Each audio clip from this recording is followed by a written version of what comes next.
안녕하세요. 책 읽는 문학관 여운입니다. 오늘 읽어드릴 책은 일본 근대문학의 대표 작가 호리 다스오가 그린 수뇌보 소설 바람이 분다입니다. 애니메이션의 거장 미야자키 하야오의 영화 바람이 분다의 원작이기도 한 작품이고요. 작가와 그의 약혼녀의 실제 이야기를 담은 자전적 소설이라고 합니다. 소설의 주인공에게는 약혼녀 세스코를 데리고 갈 죽음의 그림자가 늘 드리워져 있습니다. 그럼에도 주인공은 그녀에 대한 사랑과 남은 시간 동안의 삶을 향한 끈을 놓지 않으려고 애쓰는데요. 작가는 이러한 이야기를 극적으로 전개하는 데 치중하기보다는 등장인물의 내면 심리를 섬세하게 묘사합니다.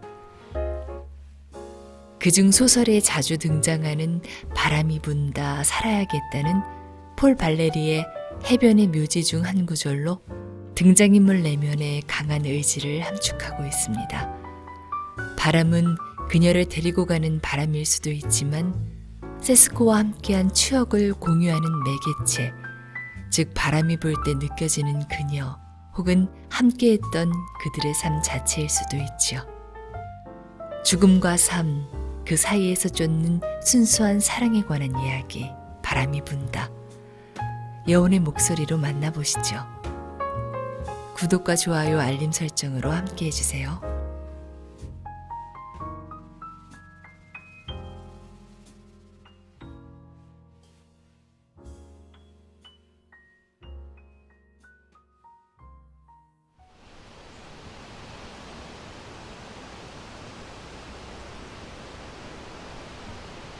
바람이 분다. 호리 다스오 지음, 남해리 몽김, 발행 더 클래식.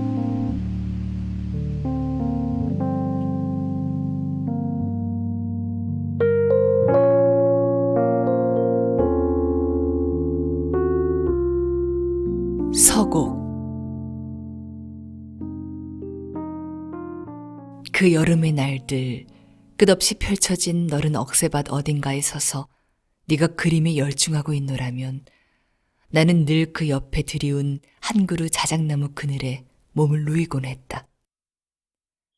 그리고 저녁이 되어 네가 그림 그리던 손을 멈추고 곁으로 다가오면 우리는 그로부터 한참 동안 서로의 어깨에 손을 얹고 아득히 저편에서 테두리만 자줏빛으로 물든 채 뭉게뭉게 피어오르고 있는 소나기 구름에 덮인 지평선 쪽을 바라보곤 했다.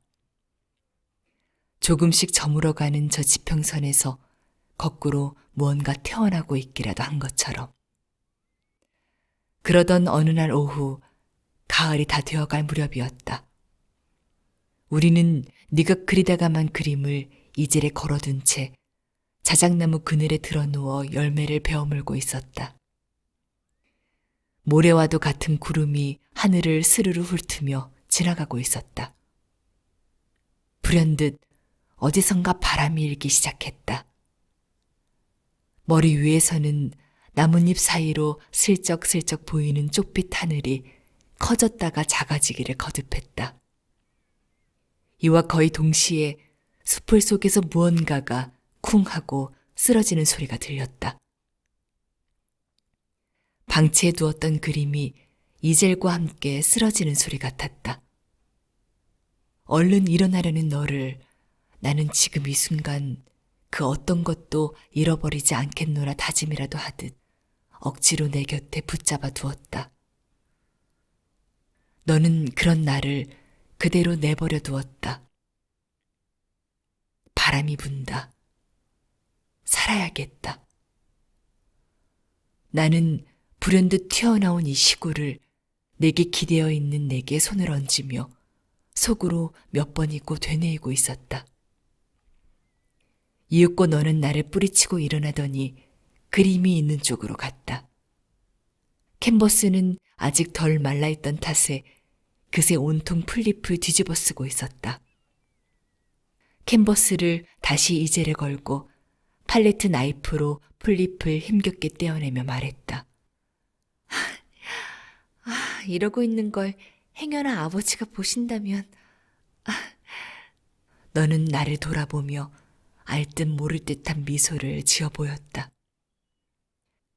이제 2, 3일 후면 아버지가 오세요. 어느 날 아침 정처 없이 함께 숲속을 거닐고 있는데 네가 갑자기 꺼낸 말이었다. 나는 어딘가 불만스러운 얼굴로 잠자코 있었다. 그러자 너는 그런 나를 바라보며 살짝 쉰 듯한 목소리로 다시 말을 이어갔다.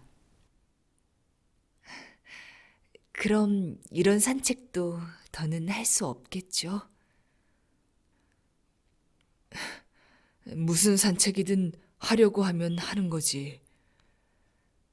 불만이 채 가시지 않았던 나는 내게 쏟아지는 저기 염려스러운 듯한 너의 시선을 느끼면서도 그보다는 머리 위에 드리워진 나뭇가지의 알 수 없는 술렁거림에 더 정신을 빼앗긴 듯 바라보고 있었다. 아버지는 나를 놓아주려 하지 않으실 거예요. 비로소 나의 애타는 눈빛이 너를 향했다. 그래서 이제 이것으로 우리도 안녕이라는 거야? 달리 방도가 없는걸요. 이렇게 말하는 너는 숫째 체념이라도 한 듯 나를 보며 애써 미소 지으려 했다.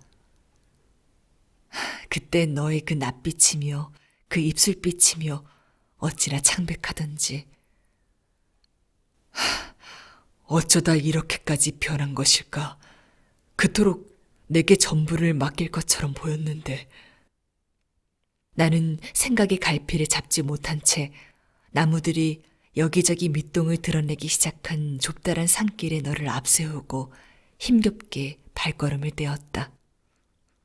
울창하게 우거진 나무 사이를 흐르는 공기가 서늘했다. 군데군데 작은 계곡이 얽혀 있었다.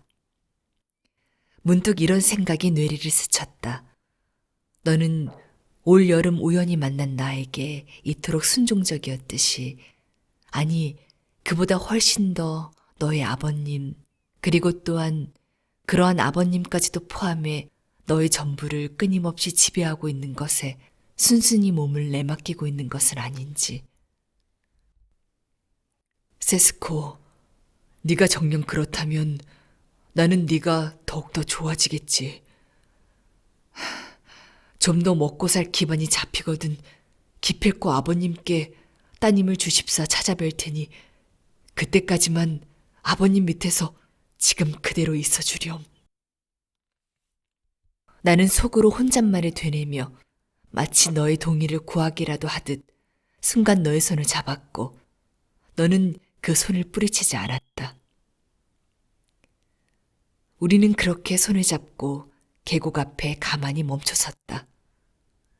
무수히 얽힌 키 작은 관목 가지들 사이를 간신히 빠져나온 햇살이 우리 발치까지 파고든 작은 계곡 저 깊은 바닥에 나 있는 양치류 위까지 점점이 떨어졌다. 햇살이 그렇게 나뭇잎 사이사이를 비켜가며 거기까지 닿는 사이 거의 존재조차 희미해진 실바람에 하늘하늘 흔들리고 있는 모습을 어딘가 서글픈 마음으로 바라보고 있었다. 그 뒤로 2, 3일이 지난 어느 날 저녁 나는 식당에서 너와 너를 데리러 오신 아버님이 함께 식사하는 장면을 목격했다. 너는 불편한 듯 나를 등지고 있었다. 거의 무의식적이었던 너의 이런 자세와 동작은 필경 아버님과 함께 있었기에 나오는 것이었다. 나는 네가 마치 생면부지의 여자처럼 느껴졌다. 여기서 설령 너의 이름을 불러보았자 나는 혼잣말로 중얼거렸다. 너는 아무렇지도 않은 얼굴로 이쪽으론 눈길도 주지 않겠지. 마치 내가 부른 사람이 자기가 아닌 것처럼. 그날 밤 나는 홀로 터덜터덜 산책을 다녀오고서도 한동안 인적 없는 호텔 정원을 거닐었다. 산나리꽃 향이 감돌고 있었다. 나는 창가에서 새어나오는 두어 줄기 빛을 멍하니 바라보았다. 잠시 후 안개가 끼기 시작한 모양이었다. 이를 피하기라도 하듯 창가의 불빛은 하나둘 꺼져갔다. 그렇게 호텔 안이 짙은 어둠에 휩싸이나 싶더니 가볍게 삐걱거리는 소리가 나며 창문 하나가 천천히 열리기 시작했다. 그리고 장밋빛 잠옷 같은 것을 걸친 한 젊은 처녀가 창가에 가만가만 몸을 기대었다. 그녀는 바로 너였다. 너와 아버님이 그곳을 떠나고 나서 매일 내 가슴을 저미게 하던 그 슬픔과도 비슷한 행복했던 분위기를 나는 지금도 또렷이 기억해낼 수 있다. 나는 온종일 호텔방에 갇혀 지냈다. 그리고 너로 인해 한동안 뒤돌아보지 않았던 내 일에 매달리기 시작했다. 스스로 생각해도 이상하리만치 조용히 일에 몰두할 수 있었다. 그 사이 세상은 계절의 옷을 갈아입기 시작했다. 이윽고 내게도 호텔을 떠날 날이 다가왔고 출발하기 전날 나는 모처럼의 바깥 산책을 나섰다. 가을을 맞이한 숲의 모습은 알아볼 수 없을 정도로 어지럽게 바뀌어 있었다. 우수수 잎을 떨군 나무들 사이로 인적이 끊긴 별장의 테라스가 성큼 가까이 보였다. 균류의 축축한 냄새가 낙엽 냄새와 뒤섞여 있었다. 생각지도 못했던 이런 계절의 변화가 너와 헤어진 뒤 나도 모르는 사이 이토록 흘러버린 시간이라는 것이 내게는 이상하게 느껴졌다. 마음속 어딘가에 너와의 헤어짐은 단지 일시적인 것에 불과하다는 확신 따위 때문인지 이런 시간의 흐름까지도 내게는 지금까지와는 전혀 다른 의미를 갖게 된 것인지 나는 잠시 후 분명히 깨닫게 될 이러한 것들을 이때 이미 어렴풋이 느끼고 있었다. 그러고 나서 10여 분 뒤 숲이 하나 끝나더니 갑자기 시야가 넓어졌다. 멀리 지평선까지도 바라다 보이는 끝없이 펼쳐진 억새밭이 나타났다. 나는 그 속으로 걸음을 내딛고 있었다. 그리고 바로 옆 벌써 잎을 노랗게 물들이기 시작한 한 그루의 자작나무 그늘에 몸을 누였다. 그 여름의 날들, 그림 그리는 너의 모습을 바라보면서 늘 내가 지금처럼 누워있던 그곳이었다.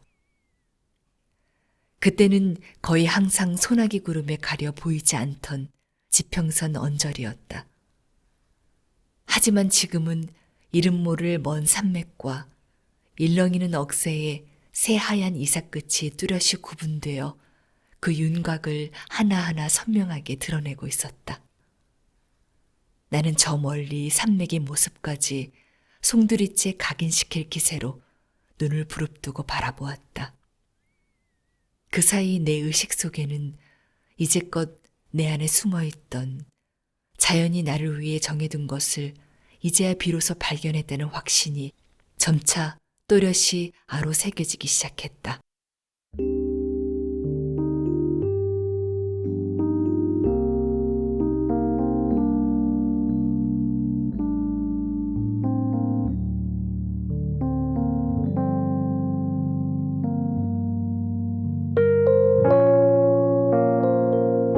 봄.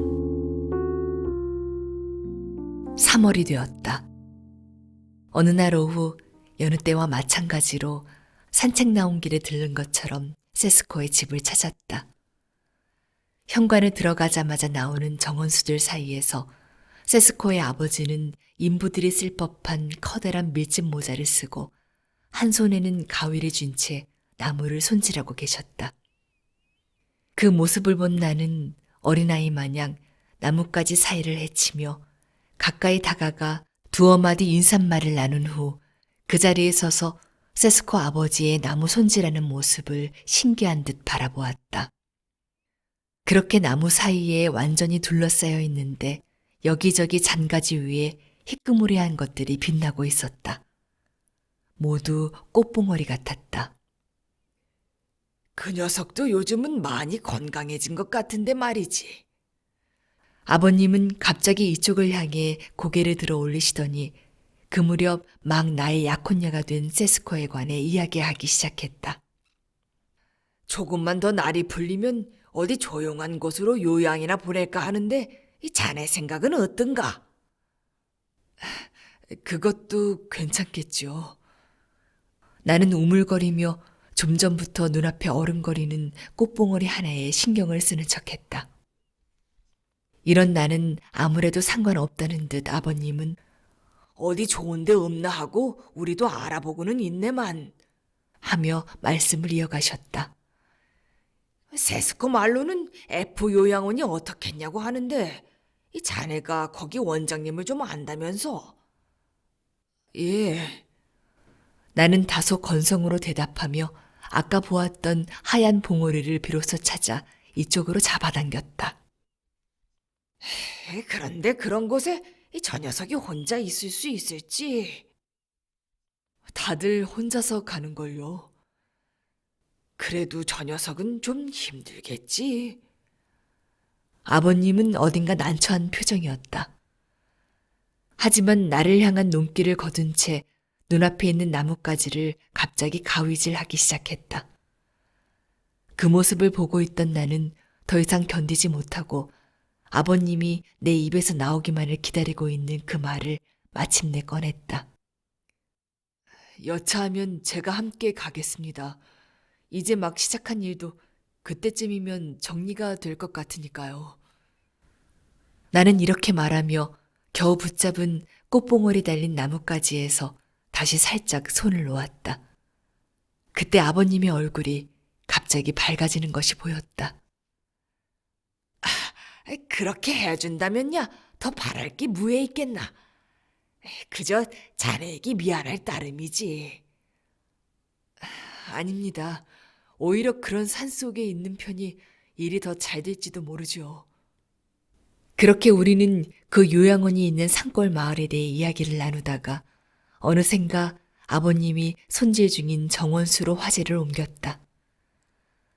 우리가 서로에게 느끼고 있는 일종의 동정과도 같은 감정 때문일까 그런 뜬금없는 대화까지 활기차게 느껴졌다. 아, 세스코는 일어나 있나요? 한참 후 문득 생각나 여쭤보았다. 글쎄, 깨어 있겠지. 한번 가보게. 나는 신경 쓰지 말고 거기서 저쪽으로. 아버님은 가위를 든 손으로 뜰 입구의 나무 문을 가리켰다. 정원수 사이를 빠져나온 나는 담쟁이 덩굴에 뒤덮여 여닫기가 쉽지 않은 나무 문을 억지로 밀어 정원에서 바로 병실로 향했다. 요전까지 아틀리에였지만 지금은 별채처럼 쓰이는 병실이었다. 세스코는 내가 온 것을 벌써부터 알고 있었던 모양이었다. 하지만 정원 쪽에서 그렇게 들어오리라고는 미처 생각하지 못했는지 잠옷 위에 가벼운 밝은색 옷을 걸친 채 소파에 누워 가느다란 리본이 달린 처음 보는 여성용 모자를 가지고 장난을 치고 있었다. 쌍여닫이문 사이로 보이는 그녀의 모습을 지켜보며 다가가는 사이 그녀도 이쪽을 눈치챈 모양이었다. 그녀가 무의식적으로 일어나려는 듯 몸을 움직였다. 하지만 머지않아 그대로 옆으로 몸을 눕히더니 내 쪽에서 시선을 거두지 않은 채 살짝 멋쩍은 듯 미소 지으며 나를 바라보았다. 일어나 있었어? 문가에서 신발을 벗어던지며 내가 말을 꺼냈다. 잠깐 일어나 봤는데 금세 피곤해지네요. 그렇게 말하며 그녀는 한눈에도 지쳐 보이는 힘이라고는 없는 손으로 그저 만지작거리며 갖고 놀던 모자를 바로 옆에 경대 위로 툭 던져버렸다. 하지만 모자는 거기까지 가지 못하고 바닥으로 떨어지고 말았다. 나는 모자가 떨어진 바닥 쪽으로 다가가 얼굴이 그녀의 발치에 닿을락말락할 정도로 몸을 엎드려 모자를 주워 올렸다. 그러고는 아까 그녀가 하던 것처럼 모자를 가지고 장난치기 시작했다. 그리고 물었다. 이런 걸 다 꺼내서 뭘 하고 있었던 거야? 언제 쓸 수 있게 될지도 모르는데 아버지도 참 어제 사오셨지 뭐예요. 우리 아버지 이상하죠? 이걸 아버님께서 고르신 거야? 정말 좋은 아버님이네. 어디 한번 써봐. 라며 내가 장난치듯 그녀의 머리에 반쯤 모자를 씌우려 하자 싫어요 이러는 거 하며 귀찮은 듯 피하려 몸을 반쯤 일으켜 세웠다. 그리고 변명하듯 희미한 미소를 지으며 문득 생각났는지 부쩍 야윈 손으로 살짝 헝클어진 머리를 가다듬기 시작했다. 특별히 주위를 의식하지 않은 상태에서 나오는 젊은 여성 특유의 이런 자연스러운 손놀림이 마치 나를 애무라도 하는 양 숨막힐 듯 육감적인 매력이 느껴졌다.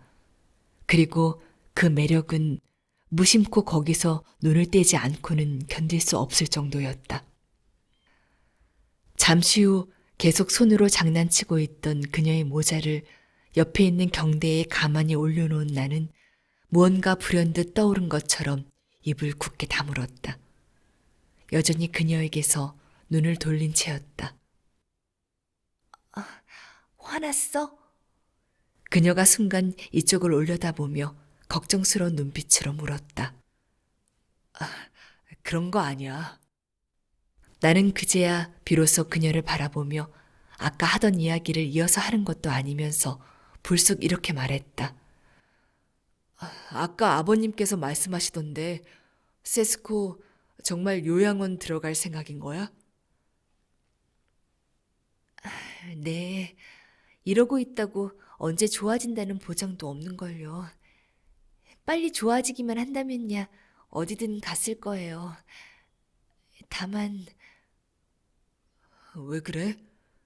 무슨 얘기가 하고 싶었던 거야? 아무것도 아니에요. 아무 말이든 상관없으니 해봐.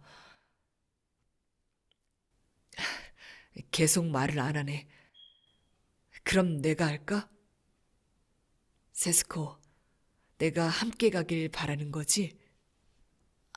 그런 거 아니에요. 그녀는 황급히 내 말을 가로막으려 했다. 하지만 나는 아랑곳하지 않고 처음과는 달리 진지하면서도 불안한 어조로 말을 이어갔다. 아니, 오지 말라고 해도 같이 갈 거야. 그런데 말이야, 이런 생각을 잠깐 한 적이 있어. 그게 좀 신경 쓰일 뿐.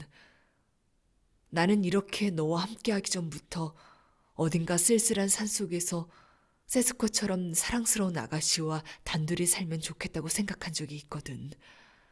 한참 전에 한 번쯤 얘기한 적이 있지? 그 외 산속 오두막 얘기 말이야. 그런 산속에서 우리가 살 수 있을까 하면서. 그때 세스코가 해맑게 웃었잖아. 사실은 말이야, 이번에 세스코가 요양원에 들어가겠다는 것도 그런 것들이 모르는 사이에 조금씩 내 마음을 움직여서 그렇게 된 게 아닐까 하는 생각이 드는 거야. 아닌가? 그녀는 애써 웃어 보이며 잠자코 내 말을 듣고 있더니 그런 거 이제 기억도 안 나요. 하고 말을 잘랐다. 그리고 오히려 위로하는 듯한 눈초리로 나를 찬찬히 바라보며 이렇게 말했다. 당신은 가끔 엉뚱한 생각을 한다니까요.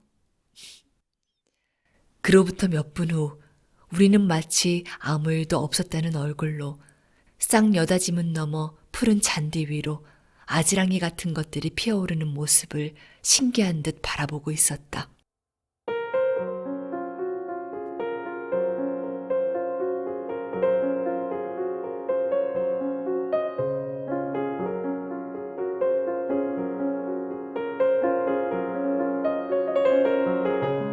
4월에 접어들면서 세스코의 병세가 조금씩 회복기에 들어선 듯했다. 속도는 더뎠지만 그러면 그럴수록 회복까지의 지루한 한 걸음 한 걸음은 오히려 어떤 확실성으로 다가왔다. 우리는 부푼 기대감에 젖어 있었다. 그러던 어느 날 오후 세스코를 찾아갔을 때 마침 아버님은 출차 중이셨고 세스코는 홀로 병실에 있었다. 그날은 컨디션도 꽤 좋았는지 거의 언제나 입고 있던 잠옷을 벗고 웬일로 푸른색 블라우스 차림이었다. 그런 세스코의 모습을 보고 있자니 꼭 정원을 구경시켜주고 싶었다. 바람이 조금 불기는 했지만 그마저도 기분 좋을 정도로 부드러웠다. 세스코는 살짝 자신 없는 웃음을 보였지만 결국 나의 제의를 따르기로 했다. 그리고 내 어깨에 손을 얹은 채 쌍여닫이 문을 열고 어딘가 불안해 보이는 발걸음을 조심조심 잔디 위로 옮기기 시작했다. 우리는 울타리를 따라 초목이 우거져 있는 곳으로 향했다. 갖가지 외래종이 섞여 뭐가 뭔지 알아볼 수 없을 정도로 어지럽게 뒤얽힌 초목들 사이사이로 하얗고 노란 혹은 옅은 보라색의 작은 꽃봉오리들이 금방이라도 꽃망울을 터뜨릴 듯 맺혀 있었다. 나는 그중 한 그루의 나무 앞에 서서 작년 가을이었던가 세스코가 가르쳐준 꽃 이름을 문득 떠올리며 이게 라일락이었지? 하고 그녀를 돌아다보며 반쯤 물어보듯 말했다. 그러자 세스코는 내 어깨에 손을 얹은 채로 그게 어쩌면 라일락이 아닐지도 몰라요. 하고 살짝 미안한 얼굴로 대답하는 것이었다. 그럼 지금까지 거짓말을 했다는 거군? 아이, 거짓말 같은 건 하지 않지만 누가 주면서 그렇게 가르쳐 줬거든요. 하지만 별로 좋아하는 꽃은 아니에요. 뭐야? 꽃이 필 때가 다 돼서야 실토하다니. 그럼 어차피 저것도 내가 그 옆에 수풀을 손가락으로 가리키며 저건 이름이 뭐라고 했더라? 하고 묻자 그녀는 골담초? 하고 말을 받았다. 이번에는 그쪽으로 자리를 옮겨보았다. 이번에는 진짜 골담초가 맞아요. 봐요. 노란 것하고 하얀 것, 꽃봉오리가 두 종류 있죠? 이 하얀 꽃봉오리는 흔히 볼 수 있는 게 아니래요. 아버지의 자랑거리죠. 이렇게 별 내용도 없는 이야기를 주거니 받거니 하는 동안에도 세스코는 내 어깨에서 손을 떼지 않았다. 피곤해서라기보다는 어딘가에 마음을 빼앗긴 듯한 모습으로 내게 줄곧 기대어 있었다. 그렇게 한동안 우리는 아무 말이 없었다.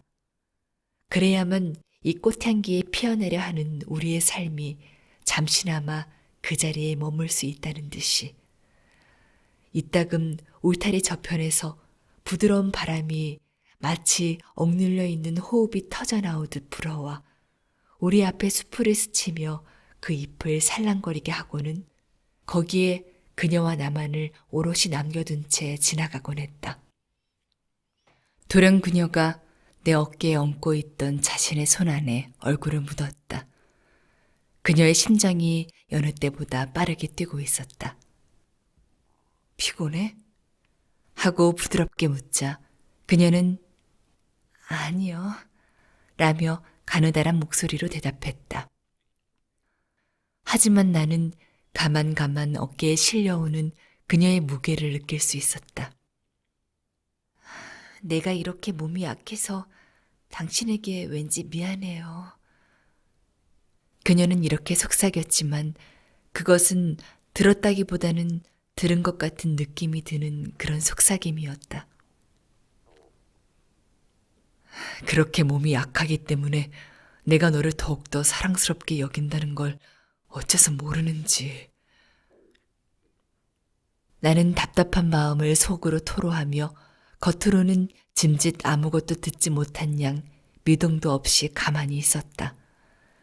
그녀는 갑자기 내게서 얼굴을 돌리듯 고개를 들더니 조금씩 내 어깨에서 손을 떼며 내가 어쩌다 이렇게 마음이 약해진 걸까요? 얼마 전까지만 해도 상태가 아무리 안 좋아도 아무렇지 않았는데 하고 아주 작은 목소리로 혼잣말처럼 중얼거렸다. 침묵이 그 중얼거림에 조심스러운 여운을 더했다. 이내 그녀는 벼랑간 고개를 들어 나를 응시하는가 싶더니 다시금 수그리며 조금 들뜬 듯한 중간 높이의 목소리로 말했다. 나 왠지 갑자기 살고 싶어졌어요. 그리고 들릴락 말락한 작은 소리로 이렇게 덧붙이는 것이었다. 당신으로 인해서.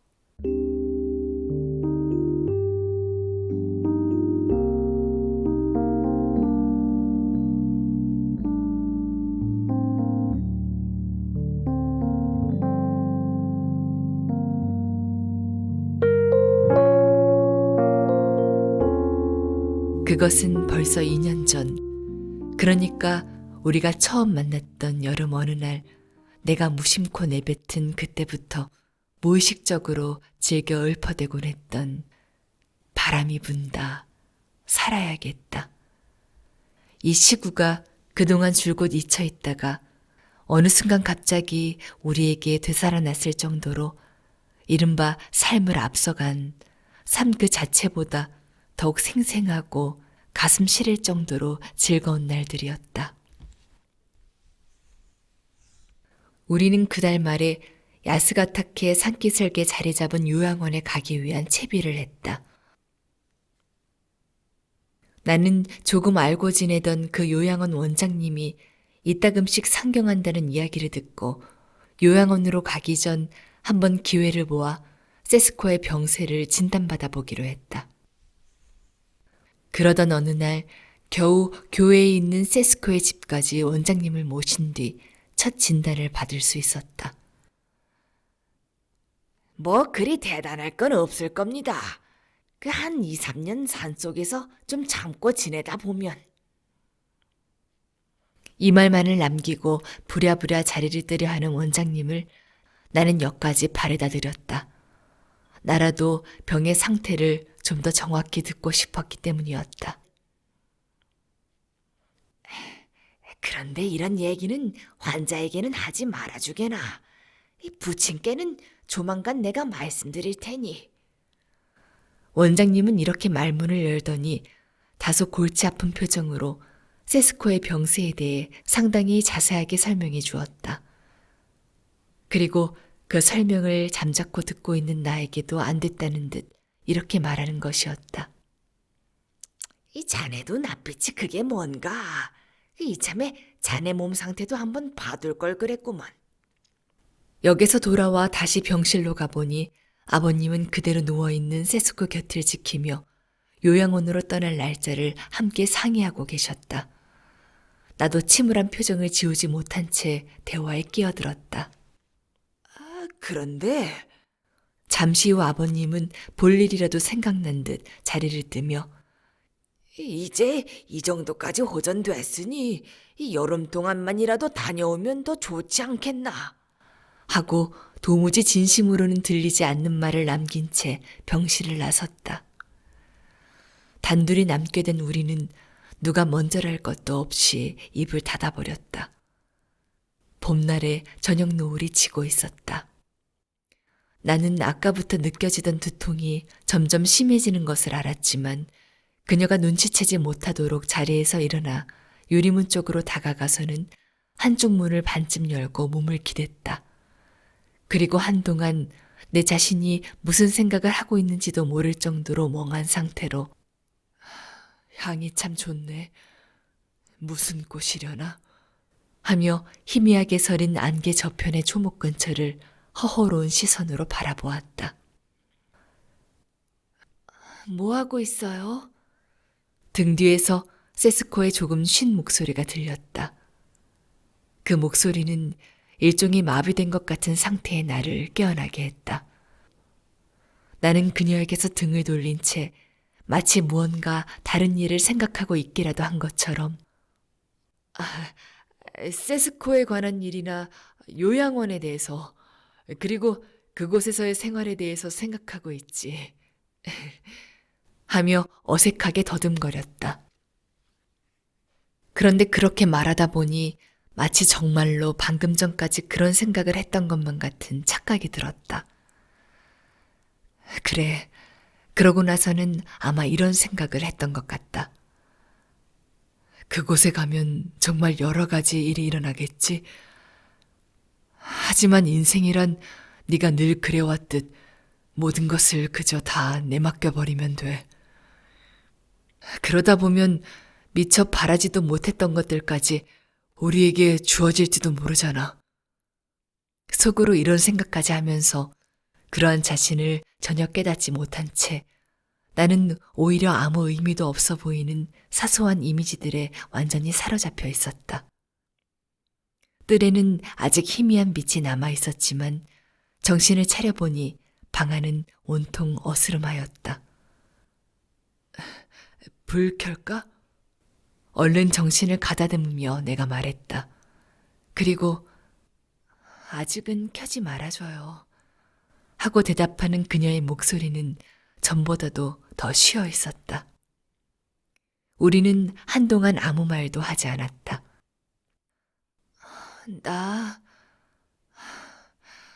나 숨쉬기가 조금 힘들어요. 풀냄새가 너무 강해서. 그럼 이쪽도 닫아둘게. 나는 슬픔에 잠겨 간신히 대답하며 문고리를 잡아당기려 했다. 당신... 그녀의 목소리는 이제 거의 중성적으로 들렸다. 방금 울었죠? 나는 당치도 않다는 듯 그녀를 휙 돌아보며 말했다. 울기는 무슨... 날 봐. 세스코는 침대 위에서 내 쪽으로 고개도 돌리려 하지 않았다. 어두컴컴한 방 안이라 정확히 무엇인지는 몰라도 그녀는 무언가를 물끄러미 응시하고 있는 것 같았다. 하지만 조심스럽게 따라간 그녀의 시선 끝에는 그저 하늘만이 있었다. 다 알아요, 나도. 아까 원장 선생님이 무슨 말씀을 하셨는지.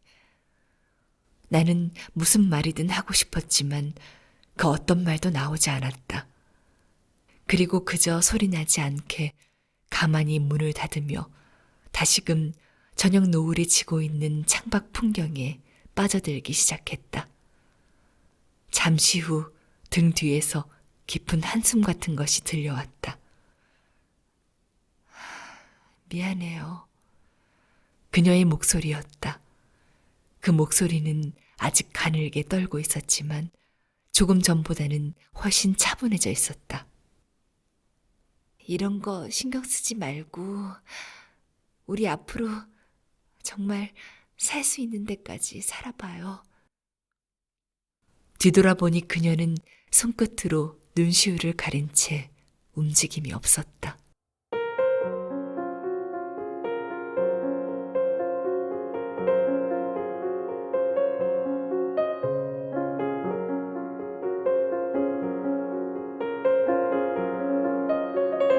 (4월) 하순의 어느 조금 흐린 날 아침이었다. 우리는 정류장까지 배웅 나오신 아버님 앞에서 마치 어디론가 밀월 여행이라도 떠나는 사람들 마냥 잠옷 즐거운 척까지 해가며 산골 마을행 기차의 이등실에 몸을 실었다. 열차는 조금씩 승강장을 빠져나가기 시작했다. 애써 아무렇지 않은 듯 담담하게, 다만 훌쩍 나이 든 모습으로 구부정하게 서 계시던 세스코의 아버님만을 홀로 남겨둔 채. 열차가 역에서 완전히 멀어지자 우리는 창을 닫았다. 그리고 갑자기 밀려오는 허전함을 느끼며 이등실 한편 빈자리에 자리를 잡았다. 그렇게 해서 서로의 마음을 어루만지기라도 하려는 듯 무릎과 무릎을 바싹 마주했다.